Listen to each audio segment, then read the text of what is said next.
అందరికీ నమస్కారం అండి. అశోక్ గజపతి రాజు గారు ఆంధ్రప్రదేశ్ రాష్ట్ర రాజకీయ చిత్రపటంలో ఒక మహోన్నతమైనటువంటి వ్యక్తిగా కొనియాడబడినటువంటి వ్యక్తి, వివాద రహితుడు, అతి సౌమ్యుడు అయినటువంటి అశోక్ గజపతి రాజు గారికి నిన్న ప్రకటించినటువంటి గవర్నర్ జాబితాలో గోవా రాష్ట్రానికి గవర్నర్‌గా నియమించడం జరిగిందండి.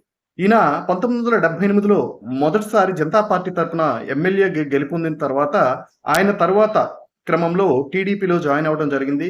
వరుసగా ప్రతి ఎలక్షన్‌లో కూడా ఆయన గెలుస్తూ రావటం జరుగుతుంది. నిజంగా ఇక్కడ అశోక్ గజపతి రాజు గారి గురించి చెప్పుకోవాల్సినటువంటి అతి ముఖ్యమైనటువంటి విషయం ఏంటంటే, ఇప్పుడు జరుగుతున్నటువంటి ఈ సాంప్రదాయ రాజకీయాలకి ఆయన పూర్తిగా విరుద్ధమైనటువంటి వ్యక్తి. అంతేకాకుండా అతి సౌమ్యుడు, వివాద రహితుడు. నిజంగా రాజకీయాల్లో ఇలాంటి వ్యక్తులే మనం కోరుకోవాలండి. ఎందుకంటే ఇప్పుడు ప్రెజెంట్ జనరేషన్‌లో ఈ రాజకీయాలను చూస్తున్నాం. ఎంత గుబుత్సాకరంగా ఉన్నాయో మనందరం చూస్తున్న వ్యక్తులమే.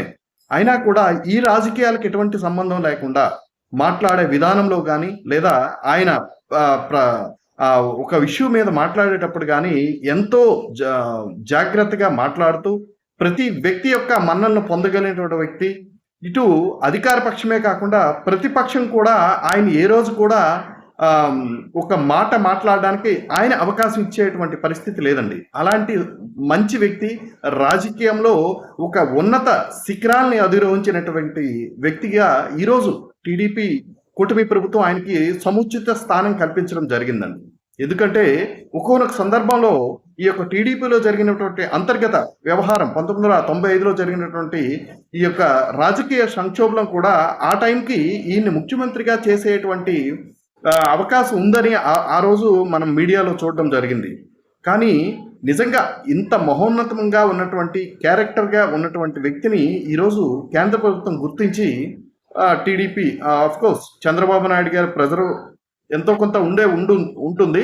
ఆయనకి ఒక రాష్ట్రానికి గవర్నర్గా చేయటం అన్నది నిజంగా ఆయనకి సముచిత స్థానం కల్పించినట్టేనే మనందరం కూడా భావించాలండి. ఎందుకంటే రాజకీయాల్లో ఇంతటి ఉన్నత విలువలు కలిగినటువంటి వ్యక్తుల్ని మనం కాపాడుకోవాల్సినటువంటి బాధ్యత ప్రజలుగా మనందరికీ ఉంది.